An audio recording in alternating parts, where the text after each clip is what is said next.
Terima kasih sudah hadir hari ini. Kita kembali lagi di ibadah hari Jumat Persekutuan Doa Raja Wali Group. Sebelum memulai kebaktian hari ini, kita mau bersatu dalam doa. Kita persiapkan hati kita. Tuhan Allah Bapa kami yang ada dalam surga, kami mengucap syukur Tuhan, Engkau selalu menyertai kami sampai dengan saat ini. Tuhan Yesus, kiranya Engkau saja yang mempersiapkan kami untuk mengikuti ibadah hari ini. Terima kasih karena Engkau telah memilih kami untuk hadir di tempat ini. Kami yakin ini bukan suatu kebetulan, tapi ini semua hanyalah seturut dengan rencana-Mu saja. Kami serahkan kebaktian hari ini ke dalam tangan-Mu, kami serahkan hati kami ke dalam tangan-Mu. Dalam nama Tuhan Yesus kami berdoa. Haleluya, amin. Kita mau bangkit berdiri, kita mau bersuka cita bersama. Kita datang ke hadirat Tuhan dengan hati yang mengucap syukur. Mari sambut kena kebaikan Tuhan dengan sukacita.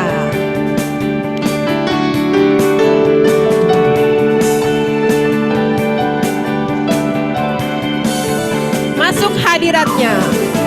Masuk hadiratnya dengan hati bersyukur.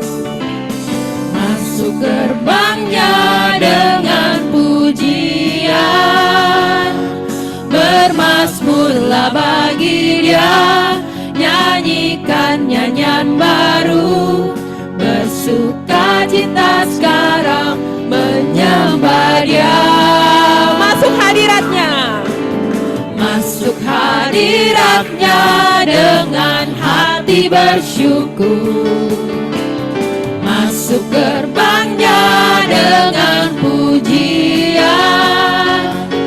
Bermazmurlah bagi Dia, nyanyikan nyanyian baru. Bersukacita sekarang menyembah Dia. Saat hati bersyukur dan jiwa pun bersuka, hadirat Allah nyata dalam pujian. Saat kami menyembah dan tangan pun terangkat, Tuhan hadir dalam pujian umat-Nya. Mari kita semua bersukacita bersama. Masuk hadiratnya dengan hati bersyukur. Masuk gerbangnya dengan pujian. Bermazmurlah bagi Dia, nyanyikan nyanyian baru. Bersukacita sekarang menyembah Dia. Saat hati bersyukur dan jiwa pun bersuka, hadirat Allah nyata dalam pujian. Saat hati menyembah dan tangan pun terangkat, Tuhan hadir dalam pujian umat-Nya. Saat hati bersyukur. Saat hati bersyukur dan jiwa pun bersuka, hadirat Allah nyata dalam pujian. Saat kami menyembah dan tangan pun terangkat, Tuhan hadir dalam pujian umat-Nya.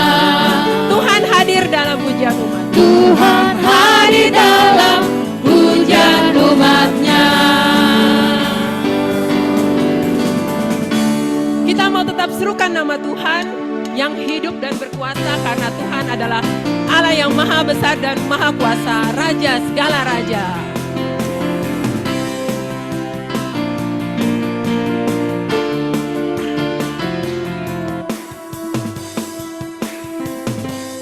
Tuhanku maha besar, Tuhanku maha kuasa, Raja segala raja. Dia takkan tergoyahkan. Dia takkan tergoyahkan, Dia takkan terkalahkan. Dia hidup dan berkuasa. Serukan namanya, Yesus Tuhan Raja. Segala kuasa tunduk dalam namanya. Dia luar biasa, perkasa mulia. Yesus nama di atas segala nama.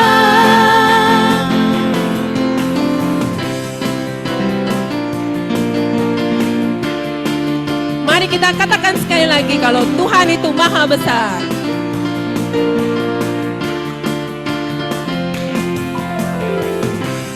Tuhanku maha besar, Tuhanku maha kuasa, Raja segala raja.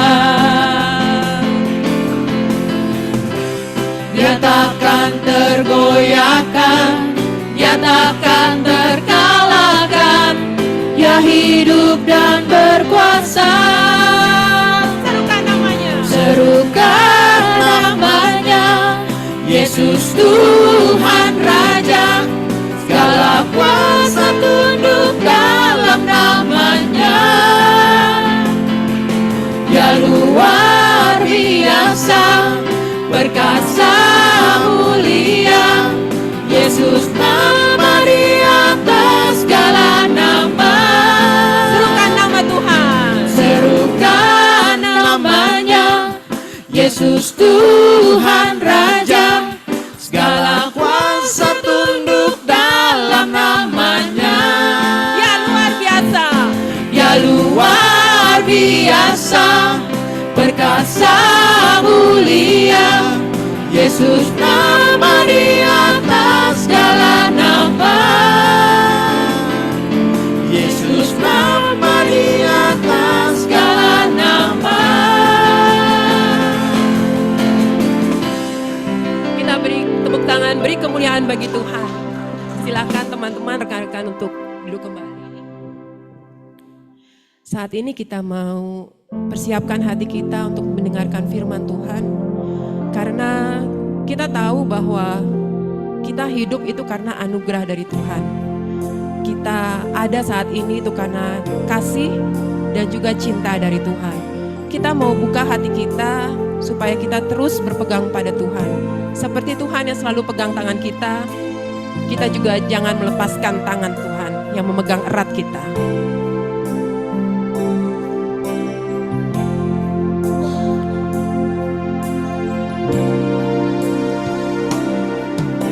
Hidup karena anugerah-Mu, tiada satu pun dapat ku banggakan. Semua karena cinta-Mu. Ini hidupku, pimpin jalanku.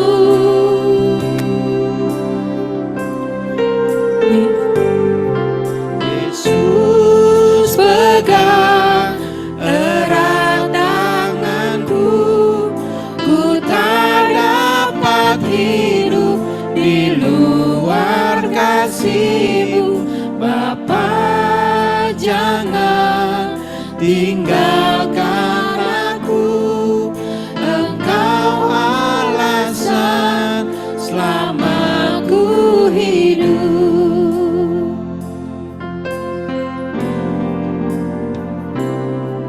Kasih-Mu mengubah hidupku, Kau memilihku, selamatkan hidupku. Semua karena cinta-Mu. Ini hidupku, pimpin jalanku. Yesus pegang erat tanganku, ku tak dapat hidup di luar kasih-Mu. Bapa, jangan tinggalkan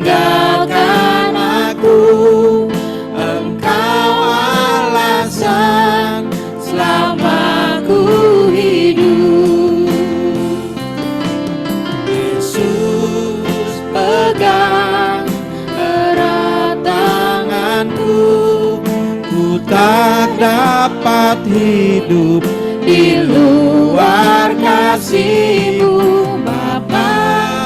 Jangan Tinggalkan aku, Engkau alasan. Sekali lagi sama-sama kita bangkit berdiri, kita katakan dari dalam hati kita, Yesus Pegang erat erat tanganku, ku tak dapat hidup di luar kasih-Mu Bapa.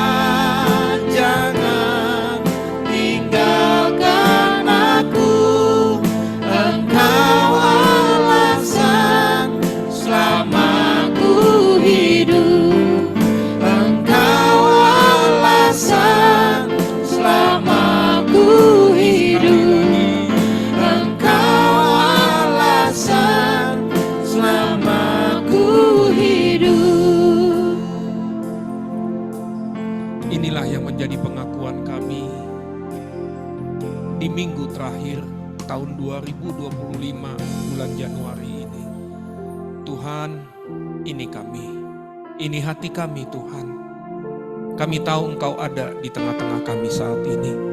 Kami bisa rasakan lewat kasih dan setia-Mu sepanjang kehidupan kami. Kami rindu sekali lagi bertemu dengan pribadi-Mu lewat kebenaran firman-Mu. Berbicara bagi kami semua Tuhan. Singkapkan rahasia firman-Mu bagi kami semua tanpa terkecuali. Supaya cara pandang kami, paradigma kami dalam Tuhan boleh berubah. Sehingga kami mengerti ada sesuatu yang dahsyat dalam kehidupan setiap kami. Dan sesuatu yang ada dalam kehidupan kami itu harus bertumbuh, bahkan terpancar keluar lewat kehidupan kami. Berkata-katalah siang hari ini Tuhan. Roh Kudus, silakan ambil alih dalam pemberitaan firman-Mu. Bergeraklah sebebas mungkin di ruangan ini, terlebih dalam ruangan hati kami yang paling dalam. Pakai hamba-Mu yang bukan siapa-siapa ini untuk dapat mengkomunikasikan apa yang sudah Engkau taruh dalam hati hamba-Mu dengan bahasa yang sederhana, dengan bahasa yang mudah dimengerti, sehingga kami mengerti kami punya Tuhan yang dahsyat, Tuhan yang luar biasa, Tuhan yang penuh dengan kuasa, bukan dari perkataan orang lain, bukan dari perkataan hamba Tuhan, bukan dari perkataan siapapun, tapi kami bisa mengatakan hal tersebut karena kami memiliki pengalaman pribadi bersama dengan Tuhan. Sebab hakikat kekristenan yang sejati adalah ketika kami memiliki hubungan atau pengalaman pribadi bersama dengan Tuhan. Terima kasih Tuhan Yesus, kami mau siapkan hati kami seperti seorang murid, telinga kami untuk mendengarkan sabda firman-Mu. Di dalam nama Tuhan Yesus kami alaskan doa kami siang hari ini. Semua yang percaya dengan saya sama-sama katakan amin, amin. Silakan duduk kembali saudara. Shalom, apa kabar? Saya ucapkan saudara yang hadir di ibadah onsite maupun saudara yang ngikutin via streaming di Zoom, Ibu Angel yang katanya di Kalimantan Timur.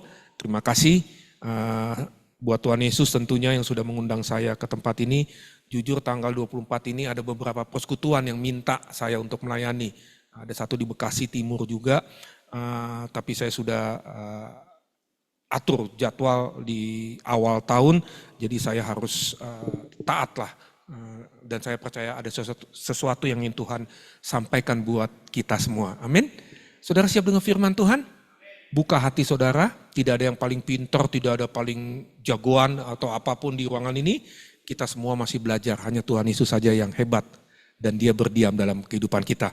Nah, siang hari ini kita akan membahas sesuatu yang sederhana, tapi yang mungkin sulit untuk kita mengerti. Sederhana, tapi sulit untuk dimengerti. Nah, saya akan membahas kepada saudara mengenai realita Kristus.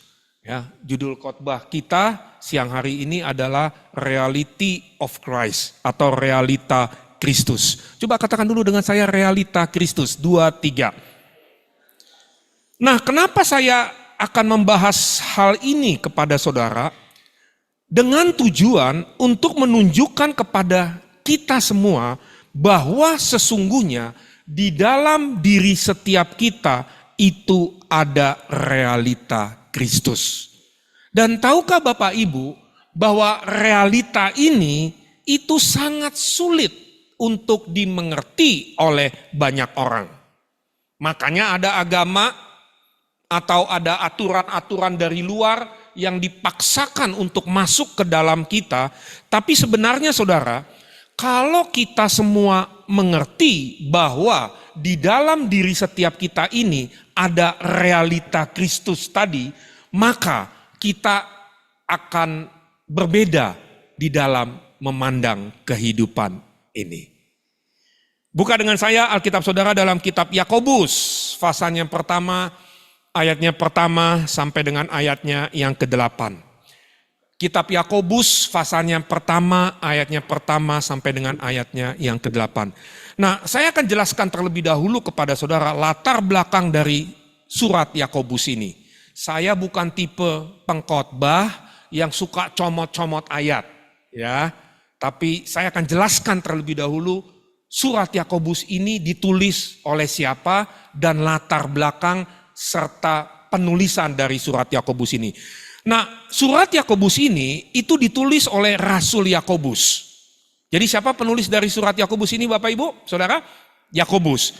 Nah, tahukah saudara, Yakobus ini adalah saudara kandung dari Yesus Kristus. Karena kenapa? Karena Yakobus ini lahir dari satu ibu, tapi beda bapak. Bedanya kenapa saudara? Yesus itu, kita sama-sama sudah tahu bahwa Yesus Kristus itu bukan dari benih manusia. Yesus bukan dari benih Yusuf. Tapi Yesus itu benih dari Allah. Benih dari Roh Kudus. Setuju dengan saya ya? Nah, Yakobus ini, si penulis surat Yakobus ini, itu adalah anak dari Yusuf tukang kayu dari Nazaret itu. Nah, Yakobus ini saudara, pada awalnya dia tidak percaya kepada Yesus. Tapi setelah kematian dan kebangkitan Yesus, kemudian dia terlibat dalam kelompok kepemimpinan di gereja mula-mula. Ya, nanti saudara baca itu dalam kitab Kisah Para Rasul pasalnya yang ke-15. Kita tidak punya waktu. Siapa Yakobus ini? Dijelaskan dalam kitab Kisah Para Rasul pasalnya ke-15. Saudara catat, nanti di rumah malam saudara baca sebelum tidur. Kalau susah tidur, bacalah Alkitab, pasti ngantuk saudara. Enggak lah, memang Alkitab obat tidur saudara. Nah, bahkan kalau kita baca di surat Galatia saudara, waktu Paulus berjabat tangan dengan Yakobus ini saudara, nah Yakobus inilah yang dimaksudkan saudara kandung dari Yesus Kristus. Bukan saudara dari Yohanes anak-anak Zebedeus. Nah, jadi saudara sudah tahu siapa penulis dari surat Yakobus ini? Nanti kalau ditanya adalah Yakobus saudara kandung dari Yesus Kristus. Nah Yakobus ini saudara merupakan tokoh Kristen di abad awal. Yang merupakan pemimpin gereja mula-mula di Yerusalem. Dan tahukah saudara, Yakobus ini teologi Yahudinya sangat kuat banget saudara. Dia memutuskan bahwa orang Yahudi itu nggak boleh bergaul dengan orang kafir. Aturan hukum Yahudinya keras banget saudara. Aturan hukum Tauratnya keras banget si Yakobus ini saudara. Nah kalau kita baca seluruh dari kitab Yakobus ini saudara, maka kita akan temukan tema dari kitab Yakobus ini adalah growing in Christ atau mature in Christ atau dalam bahasa Indonesianya kedewasaan rohani. Makanya Warren Wiersbe itu menulis bahwa tema dari kitab Yakobus ini adalah kedewasaan rohani. Jadi apa tema dari kitab Yakobus ini? Kalau kita baca seluruh dari kitab Yakobus ini adalah kedewasaan rohani. Nah, kita baca. Aneh banget Yakobus ini saudara. Dia memulai kitabnya dengan mengatakan ini. Yakobus pasalnya pertama, ayatnya pertama sampai dengan ayatnya ke-8. Kita baca 2-3 di depan saudara screen. Salam dari Yakobus, hamba Allah dan Tuhan Yesus Kristus kepada ke-12 suku di perantauan. Ayat kedua sama-sama 2-3. Saudara-saudaraku, anggaplah sebagai suatu kebahagiaan apabila kamu jatuh ke dalam berbagai-bagai pencobaan. Ayat ketiga. Sebab kamu tahu bahwa ujian terhadap imanmu itu menghasilkan ketekunan. Ayat keempat. Dan biarkanlah ketekunan itu memperoleh buah yang matang, supaya kamu menjadi sempurna dan utuh dan tak kekurangan suatu apapun. Ayat kelima.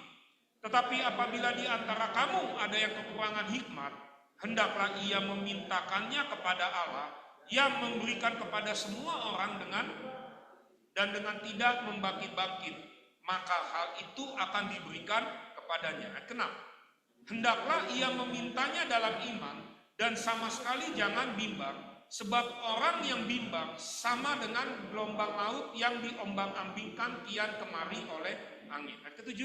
Orang yang demikian janganlah mengira bahwa ia akan menerima sesuatu dari Tuhan. Ayat 8 terakhir, sebab orang yang mendua hati tidak akan tenang dalam hidupnya. Sampai di situ pembacaan firman Tuhan. Berbahagialah setiap kita mendengar kebenaran firman Tuhan dan melakukannya dalam kehidupan sehari-hari. Amin. Aneh banget Yakobus ini saudara. Dia mengatakan dalam kitabnya, fokus saya ada di ayatnya yang kedua. Alkitab berkata gini, saudara-saudaraku, anggaplah sebagai suatu, apa Bapak Ibu?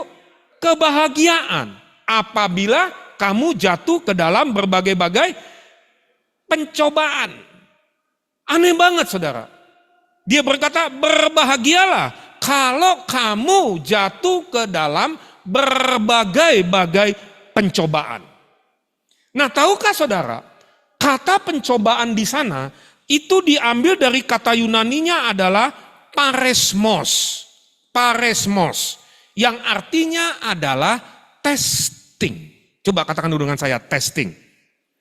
Apa arti kata testing? Arti dari kata testing adalah mencoba bagian luar untuk mengetahui apa yang ada di dalam. Kata inilah yang kemudian dipakai dalam dunia pendidikan yang kita kenal dengan istilah examination atau exam, atau bahasa Indonesianya adalah ujian. Katakan dulu dengan saya, ujian. Nah, sebelum saudara bingung, ya, sebab doa Bapa kami itu mengatakan janganlah membawa kami ke dalam pencobaan.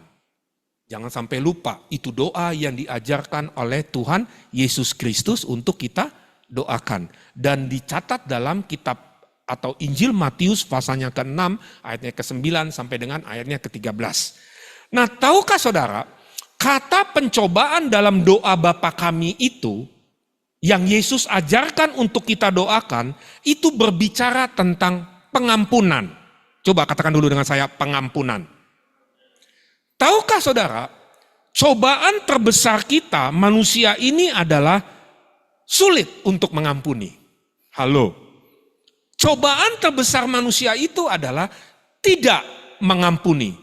Makanya doa Bapa kami berkata, janganlah bawa kami ke dalam pencobaan, tetapi lepaskan kami daripada yang jahat. Berarti begini, coba tolong fokus ke depan. Berarti begini, cobaan-cobaan yang dimaksudkan dalam doa Bapa kami, kata pencobaan itu yang dimaksudkan dalam doa Bapa kami itu adalah cobaan-cobaan yang membawa kepada kejahatan. Bukan itu yang dimaksudkan oleh Yakobus, Bapak Ibu Saudaraku yang dikasihi dalam nama Tuhan.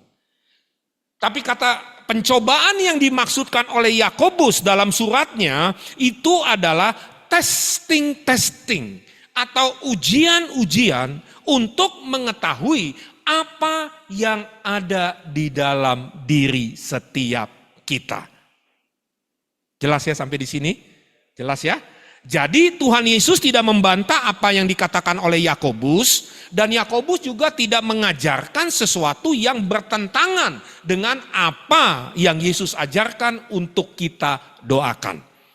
Nah, Yakobus berkata, berbahagialah kalau kita jatuh dalam berbagai-bagai pencobaan. Ya. Alkitab berkata gini, saudara-saudaraku, anggaplah sebagai suatu kebahagiaan apabila kamu jatuh ke dalam berbagai-bagai, apa saudara? Pencobaan. Mengapa berbahagia, saudara? Ini kata penting, saudara. Sebab begini, fakta atau prinsip pertama, karena di dalam diri setiap kita itu ada isinya. Yang setuju dengan saya katakan amin dulu. Kalau kita nggak ada isinya Pak, Bu, saudaraku yang dikasih dalam nama Tuhan, enggak perlu kita dicobai. Ngapain? Wong nggak ada isinya kok. Ngapain juga dicobai? Nah, kita masuk dalam pencobaan itu dalam hidup ini sebenarnya hanya untuk memberikan sebuah bukti bahwa di dalam diri setiap kita ini ada sebuah realita. Halo.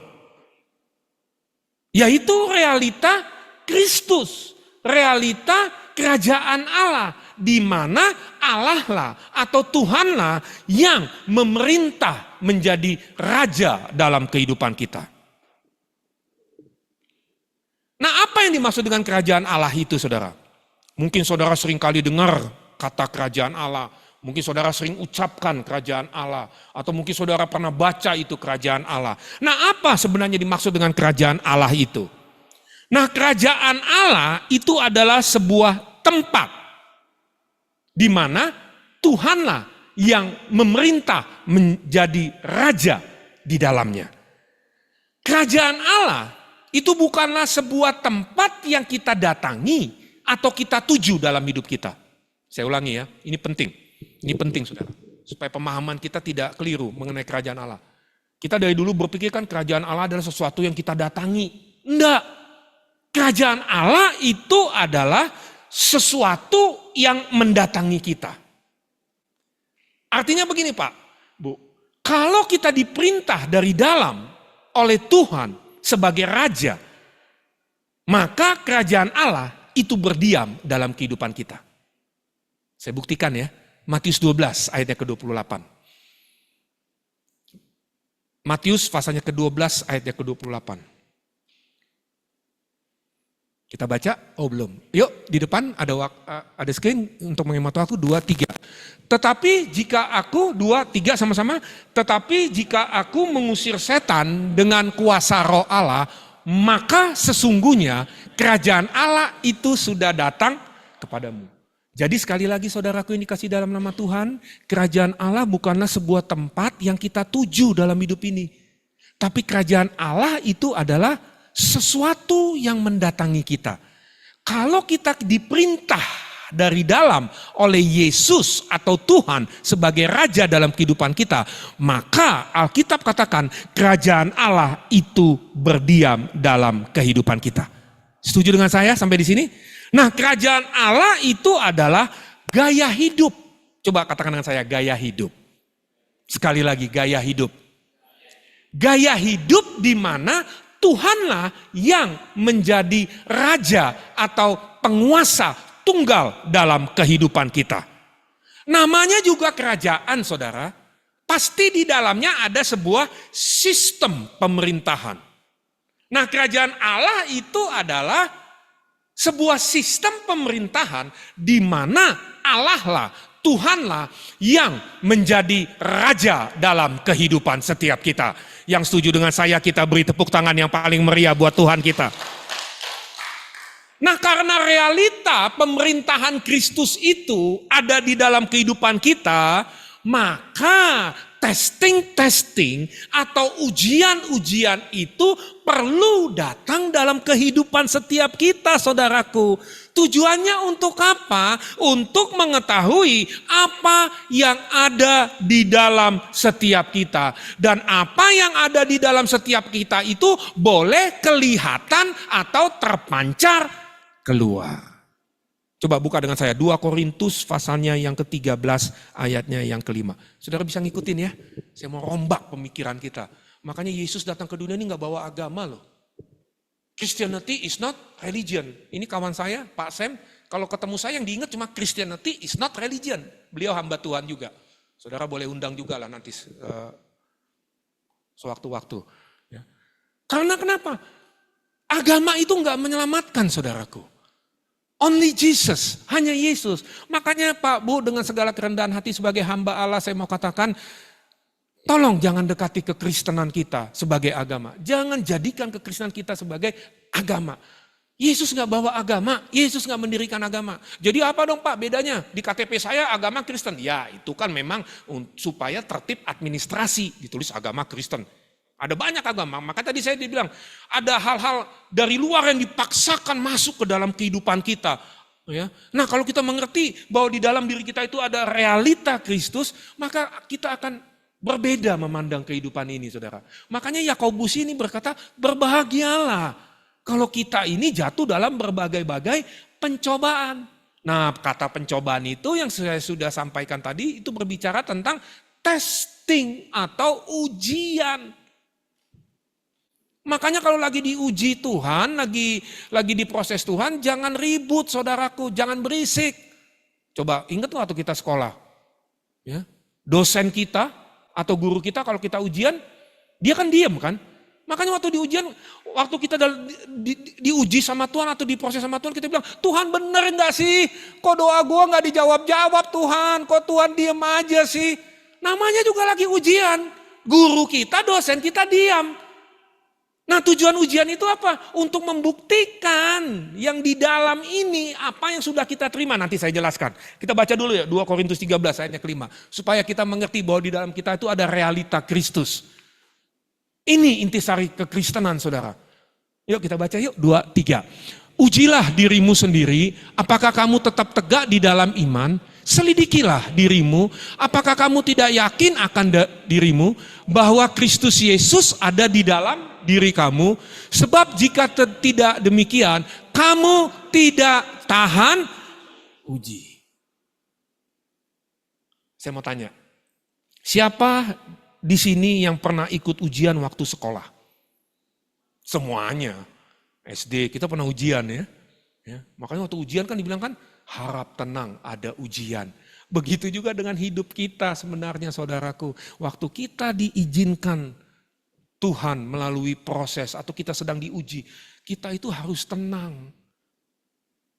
Waktu SMP kita pernah ujian, SMA, S1, S2, S3, semuanya kita pernah ikut ujian waktu kita sekolah. Nah, waktu kita dalam ujian saudara, inilah waktu kita untuk merealisasikan atau mengaplikasikan apa yang sudah kita dapat dengan apa yang telah diajarkan oleh guru kita. Begitu juga dengan hari Minggu, Pak, Bu, saudaraku yang dikasihi dalam nama Tuhan. Tidak semua orang yang mendengar firman Tuhan, dia mengerti atau paham karena di dalam dia itu belum memiliki realita untuk dapat mengaplikasikan apa yang sudah dia dengar atau apa yang sudah dia terima. Inilah yang saya sebut dengan yang namanya pengertian. Coba katakan dulu dengan saya, pengertian. Sekali lagi, pengertian. Belum tentu saudara duduk saat ini, saudara mendengar firman Tuhan sama-sama, saudara mengerti atau paham. Karena kenapa? Karena saudara ini mohon maaf cuma mendengar dalam kotak agama. Dan di dalam diri saudara itu belum ada realita Kristus yang menjadi alasan pengertian itu terjadi dalam hidup kita. Makanya saya mau kasih tahu siang hari ini, kata pengertian itu mahal sekali. Saya ulangi, kata pengertian itu mahal sekali saudaraku. Sebab kenapa? Sebab ternyata pengertian itu hanya bisa kita dapat atau kita peroleh kalau sesuatu itu, realita Kristus itu sudah kita miliki dalam hidup kita. Inilah yang saya sebut dengan alasan kita untuk mengerti. Ingat, pengertian dari Tuhan itu mahal sekali. Enggak bisa kita beli dengan uang yang kita punya. Bisa ngikutin sampai sini? Saudara mungkin bisa mengerti apa yang saya katakan saat ini, tapi mohon maaf, belum tentu saudara bisa memahami apa yang saya maksudkan. Inilah artinya alasan kita untuk mengerti. Sebab sekali lagi pengertian itu ada ketika sesuatu itu, realita Kristus itu sudah ada di dalam kehidupan kita. Amin. Nah, kalau kita belum memiliki atau mempunyai realita itu saudara, maka mohon maaf saya bisa pastikan kita masih ada dalam ranah agama. Dan kalau kita masih hidup dalam ranah agama, mohon maaf saya harus sampaikan, tidak akan ada harapan pertumbuhan rohani dalam kehidupan kita.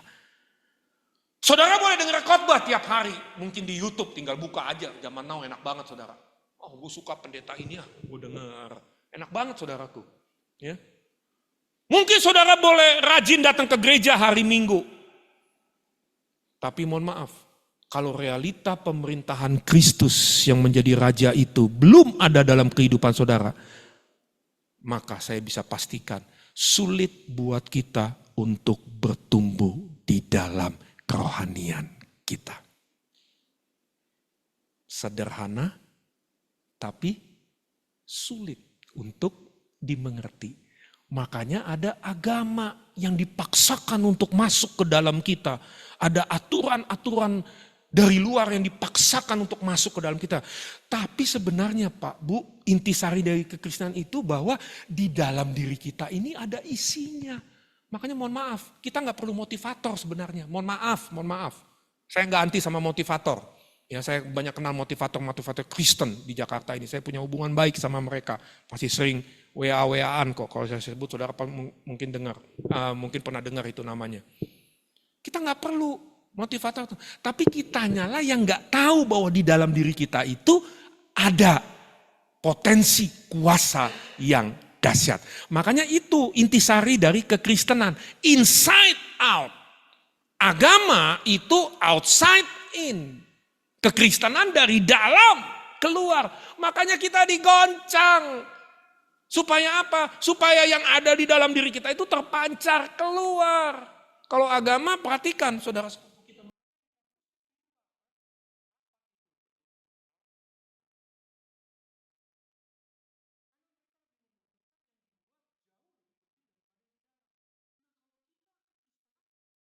Mementingkan yang di dalam jauh lebih penting daripada yang di luar.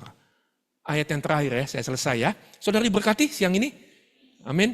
Harus berubah cara pandang kita. Dahsyat loh ajarannya Yesus loh. Terkagum-kagum saya. 1 Korintus 10 ayat yang ke-13 saya selesai sini. Selesai. 1 Korintus 10 ayatnya ke berapa tadi saudara? Makanya gini saudara. Fokuslah membangun yang di dalam. Saya ulangi, fokuslah membangun yang di dalam. Orang kalau yang di dalamnya kuat, apapun yang terjadi di luar tidak akan dapat mengalahkan dia. Orang yang melekat hatinya kepada Tuhan, mau digoncang seperti apapun, dia akan kuat. Karena dia tahu bahwa ada realita Kristus, ada realita pemerintahan Kristus yang menjadi raja dalam dirinya. Semuanya akan digoncangkan loh saudara. Ya. Bukan cuma bumi doang, langit pun akan digoncangkan. Tetapi kalau kita tinggal di sebuah kerajaan, yaitu kerajaan Allah. Alkitab katakan unshakable kingdom, kerajaan yang tidak tergoncangkan. Gimana mau kalah saudara, goncang aja kagak katanya Alkitab kok. Aneh-aneh aja kita. Semuanya akan digoncangkan. Ingat waktu COVID kemarin, COVID-19? Wow. Tatanan hidup manusia tuh berubah saudara. Semua kemana-mana pakai masker. Ya, ke mall juga mesti diperiksa-periksa udah vaksin apa belum. Ya kan? Tatanan itu semuanya digoncangkan. Supaya apa? Supaya yang bisa tergoncangkan itu dilululantahkan oleh Tuhan. Dengan tujuan apa? Kita semakin bersandar kepada Tuhan. Dan dia itu berdiam di dalam diri setiap kita. Yuk baca 1 Korintus 10 ayat 13 saya selesai di sini. Selesai. 2, 3. Pencobaan yang kamu alami ialah pencobaan biasa. Yang tidak melebihi kekuatan manusia. Sebab Allah setia dan karena itu ia tidak akan membiarkan kamu dicobai melampaui. Pada waktu kamu dicobai, ia akan memberikan kepadamu jalan keluar sehingga kamu dapat. Nah, kenapa kita dicobai? Karena dalam diri kita ada isinya. Coba kasih salam kanan kiri saudara, bilang dalam diri kita ada isinya. Tolong jangan ngantuk gitu. Itu prinsip pertama saudara. Kalau kita nggak ada isinya, nggak perlu kita dicobai saudaraku. Amin, saudara. Prinsip yang kedua, Alkitab katakan semua pencobaan-pencobaan itu, apa saudara? Pencobaan-pencobaan yang kamu alami adalah pencobaan-pencobaan biasa. Saudara apa kabar? Apa kabar?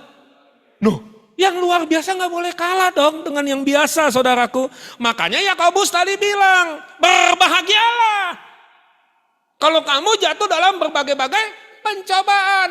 Dan Alkitab juga katakan pencobaan-pencobaan yang kamu alami, pencobaan-pencobaan yang biasa, yang tidak melampaui, apa saudara? Kekuatan manusia. Saudara masih manusia? Saya juga. Saya bukan Superman, saya masih makan Indomie. Sama. Ya. Jadi pencobaan prinsip yang kedua, karena di dalam yang pertama tadi apa? Karena dalam diri kita ada isinya. Yang kedua, pencobaan-pencobaan itu Alkitab katakan biasa. Prinsipnya begini saudara, tidak ada pencobaan atau masalah yang tidak punya jalan keluar. Halo. Tuhan atau Allah selalu memberikan jalan keluar kepada kita. Nah, pertanyaan saya buat saudara. Sebentar lagi kita akan mengakhiri bulan Januari loh. Cepet banget ya. Kayaknya baru kemarin Desember deh. Natal gitu loh saudaraku. Makan durian tuh. Tuh Natal saya berdua makan durian mulu. Ada kawan saya kebunnya berbuah durian. Udah makan durian langsung tensi. Parno saudaraku, tensi tinggi 152 gitu. Wah langsung udah bertobat. Besoknya makan lagi saudaraku. Aduh bertobat apaan tuh? Durian terus makannya saudara. Sampai mobil juga bau durian saudara. Durian tuh nempel baunya. Kok jadi durian sih saudara? Nah pertanyaan buat saudara, apa masalah saudara sekarang? Apa masalah dalam hidup saudara sekarang? Alkitab katakan sekali lagi, semuanya sudah ada jalan keluar. Amin. Amin saudara. Nah pertanyaannya kenapa kita sering berputar-putar dalam masalah lagi? Kenapa kita sering berputar-putar dalam masalah kita? Kembali lagi, mungkin kita tidak mengerti sehingga kita tidak bisa membuka kuncinya. Makanya tadi saya bilang pengertian dari Tuhan itu mahal sekali Pak, Bu. Nah pada waktu kita dicobai, Tuhan akan memberikan kepada kita jalan keluar. Sehingga apa saudara? Kamu dapat menanggungnya. Makanya mengerti dulu prinsipnya. Bahwa di dalam diri kita itu ada isinya. Realita Kristus yang menjadi raja dalam kehidupan kita. Doa saya hari ini. Apapun masalah, pencobaan dalam hidup setiap kita. Itu menghasilkan atau menghadirkan hikmat Tuhan dalam hidup kita. Amin. Makanya jangan ditengking ya masalah ya. Kita ditengking. Masalah enggak. Itu bagus buat kita. Makanya Yakobus bilang berbahagialah. Ayat yang terakhir ya, balik lagi Yakobus 1 ayat ketiga. Nah pencobaan itu datang, ujian itu datang dalam kehidupan kita. Sebenarnya untuk menghasilkan hikmat. Silakan Pak. Enggak apa-apa. Yakobus pasalnya pertama ayatnya ketiga. Nah, ayatnya kelima Pak, maafkan saya. Ini next saja saya bahas ketekunan itu. Saudara tahu arti tekun? Tekun itu bukan cuma kerja keras loh. Tekun itu adalah tahan atau setia sampai garis akhir. Nah, itu tekun. Nah, pencobaan diizinkan Tuhan datang dalam kehidupan kita supaya kita setia. Jangan ambil jalan pintas yuk. Saya pun masih dicobai kok. Nangis. Saudara nggak tahu aja nih kawan saya itu tahunya wah enak hidupnya. Oh enggak. Bergumul juga. Nah, ini yang mau saya bagikan buat saudara. Bahwa dalam diri kita tuh ada realita Kristus. Yuk kita baca ayat yang terakhir, kita selesai ya. Jadi pencobaan itu diizinkan Tuhan datang dalam kehidupan kita supaya apa? Menghasilkan atau menghadirkan hikmat Tuhan.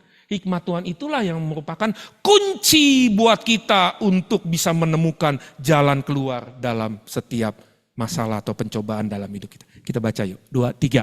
Tetapi apabila di antara kamu ada yang kekurangan hikmat, hendaklah ia memintakannya kepada yang memberikan kepada semua orang dengan murah hati dan dengan tidak membangkit-bangkit, maka hal itu akan diberikan kepadanya. Tetapi apabila di antara kamu ada yang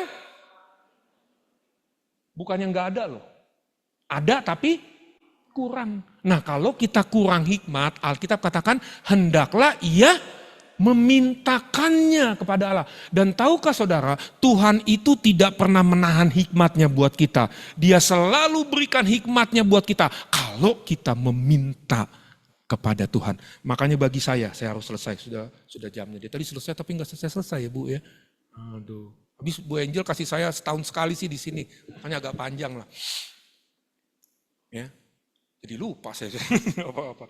Ya, makanya saudara, ketika kita dicobai, ya, kita tetap setia. Setia itu berarti tekun, dan pencobaan itu menghasilkan apa katanya tadi? Hikmat Tuhan. Dan hikmat Tuhan itulah sekali lagi merupakan kunci buat kita untuk menemukan jalan keluar dalam hidup kita. Makanya bagi saya tutup khotbah saya. Mujizat terbesar dalam hidup kita itu bukan orang sakit sembuh. Saya baru doakan orang sakit, bukan saya lah, kami. Ini ada saksi hidup nih. Saksi kunci ya, Bu Susan ya, sembuh ya sakit kanker ya. Makanya bagi saya, mujizat terbesar dalam hidup ini bukan orang sakit sembuh, orang buta melihat, orang lumpuh berjalan. Bagi saya mujizat terbesar dalam hidup kita adalah ketika hikmat Tuhan tersedia bagi kita. Dan hikmat Tuhan itulah yang merupakan kunci buat kita untuk bisa menemukan jalan keluar di dalam setiap pencobaan, masalah, tantangan, rintangan, penderitaan datang dalam kehidupan kita. Cari hikmat Tuhan. Hikmat berbeda sama pengetahuan. Manusia mencari pengetahuan. Tapi hikmat, ada 4 sumber hikmat. Saya selesai sini. Ya selesai. Daripada nyesel nanti di jalan. Buka dengan saya, nih ada 4 sumber hikmat. Ya, saudara jangan salah minta hikmat. Hikmat itu ada 4 sumber di dunia ini. Saya selesai. Yakobus pasalnya yang ke-3, ayatnya ke-14 dan ayatnya ke-15 kalau nggak salah. Kalau nggak salah berarti benar saudara. Nggak salah. Saya selesai kok, saya selesai. Ada 4 sumber hikmat. Yuk kita baca ayat 14, 2, 3.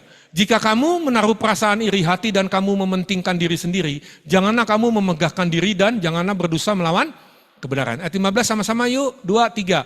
Itu bukanlah hikmat yang dari atas 1, tetapi dari dunia 2, dari nafsu manusia 3, dari setan. Jadi ada 4 sumber hikmat di dunia ini. Pertama dari atas itu dari Tuhan, yang kedua dari dunia, yang ketiga dari nafsu manusia, yang keempat dari setan. Bedanya apa Pak? Ayat 17, 18, selesai.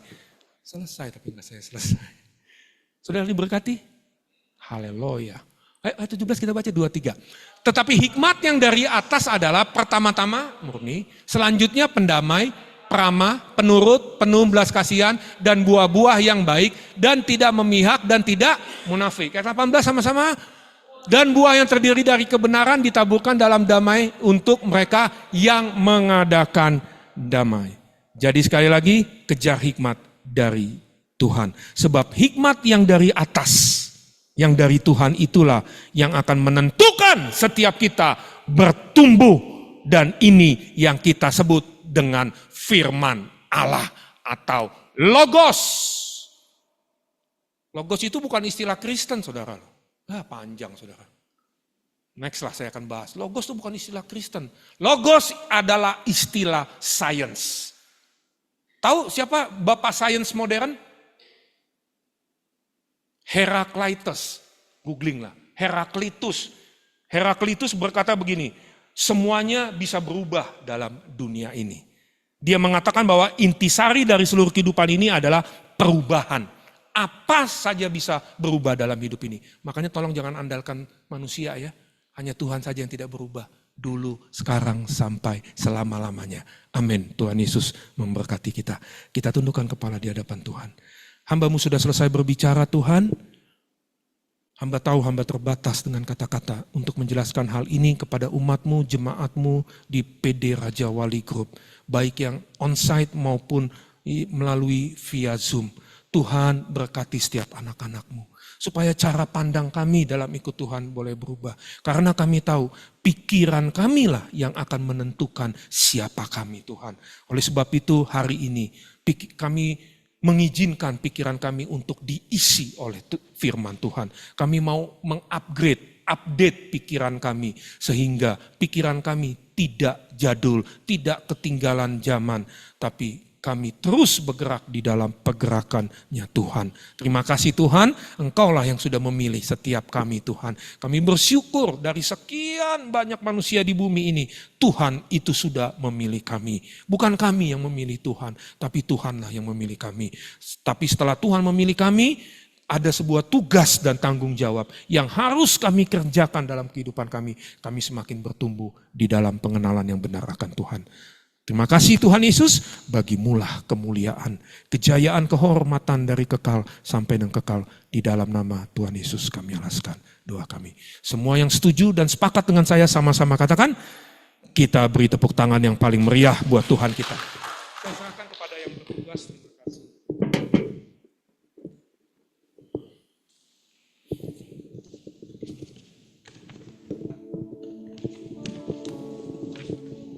Terima kasih atas firman yang sudah diberikan oleh Bapak Pendeta Yohanes Gurning. Kiranya kita dapat terus bertumbuh di dalam Tuhan.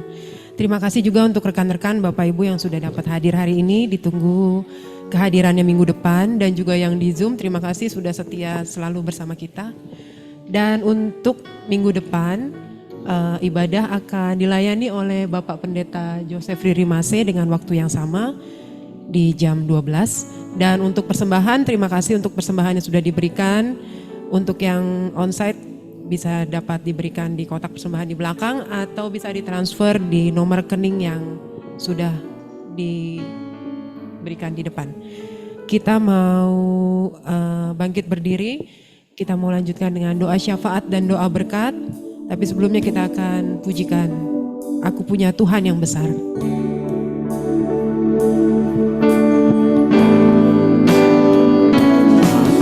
Punya Tuhan yang besar, yang telah berjanji dan sanggup menggenapi. Imanku bersepakat percaya kuasa-Nya. Ku terima sekarang kemenangan darimu.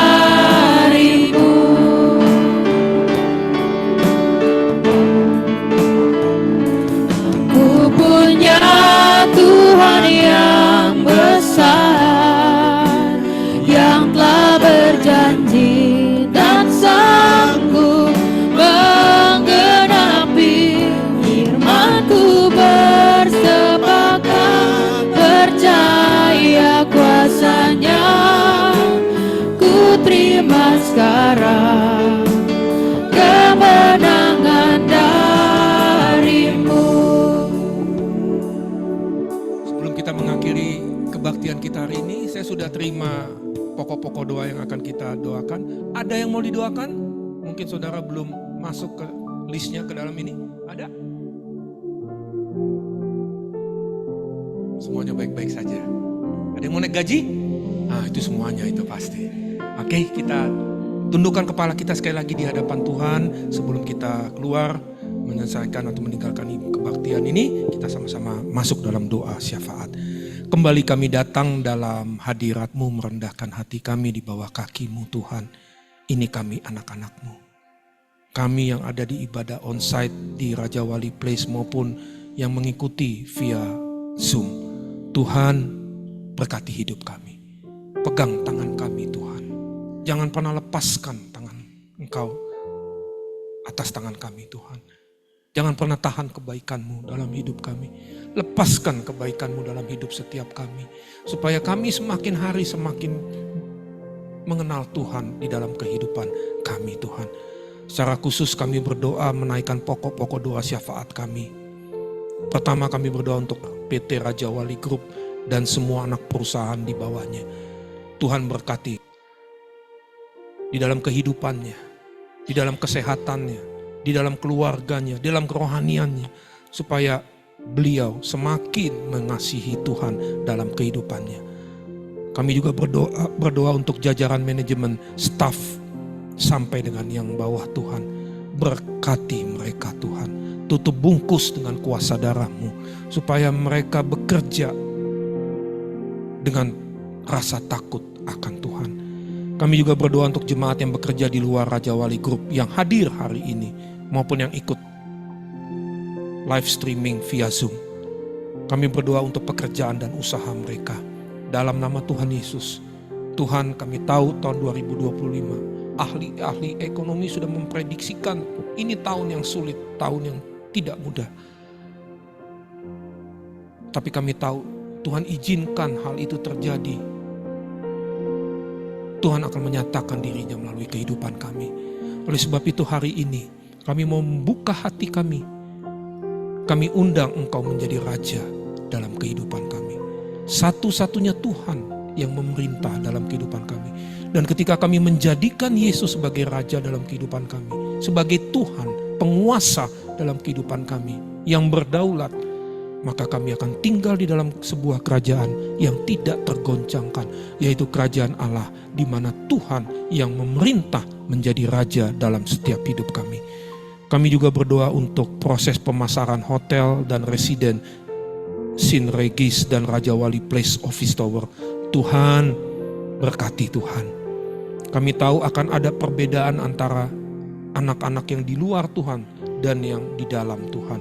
Kami percaya Tuhan, hotel, residence, Sin Regis dan Raja Wali Place ada di dalam naungan Tuhan.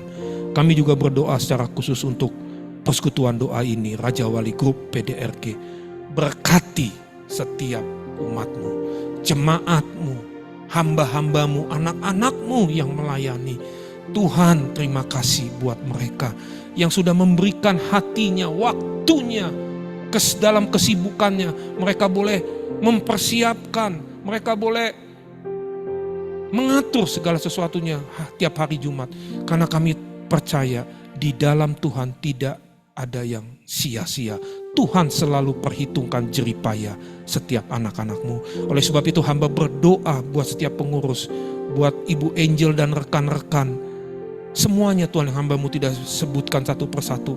Ikat kami dengan tali kasih Tuhan. Sehingga melalui persekutuan doa Raja Wali Group di tempat ini Tuhan, orang yang belum mengenal Tuhan, belum menerima Tuhan, mereka boleh melihat Yesus hidup dalam kehidupan kami. Kasih karunia Tuhan turun dalam kehidupan setiap anak-anak-Mu di tempat ini Tuhan.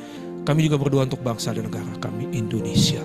Terima kasih buat pemerintahan yang baru, untuk Bapak Presiden Prabowo dan wakilnya Pak Gibran. Tuhan berkati pemimpin negara kami Tuhan. Berkati seluruh kabinet merah putih yang ada Tuhan. Dari menteri, wakil menteri dan jajarannya, ikat dengan tali kasih-Mu Tuhan. Curahkan roh takut akan Tuhan lebih lagi buat mereka di dalam membantu pemimpin kami Tuhan. Kami juga berdoa untuk lembaga tertinggi negara, lembaga tinggi negara, untuk KPK, untuk Polri, untuk TNI, untuk Kejaksaan. Tuhan, curahkan roh takut akan Tuhan kepada mereka Tuhan, di dalam menegakkan kebenaran di atas bangsa dan negara kami Tuhan. Kami percaya Tuhan, Indonesia adalah biji mata Tuhan. Kami tolak panah api si iblis, kami tolak roh perpecahan di atas bangsa dan negara kami. Terima kasih juga Tuhan, sebentar kami akan berpisah, kami akan kembali melanjutkan aktivitas pekerjaan kami masing-masing. Tetapi sebelumnya kami rindu menerima berkat yang berasal daripada Tuhan itu. Kekasih-kekasih Tuhan, arahkan hati kita, angkat kedua belah tangan kita, terimalah berkat yang berasal daripada sorga itu. Kasih karunia, melalui cinta kasih anak yang tunggal Tuhan kita, Yesus Kristus, melalui persaudaraan yang indah dan yang manis bersama dengan Roh Kudus, melindungi, menyertai, bahkan memberkati kehidupan kita mulai saat siang hari ini, sampai dengan Maranatha, sampai Tuhan Yesus datang pada kali yang kedua, bahkan sampai selama-lamanya. Haleluya, haleluya.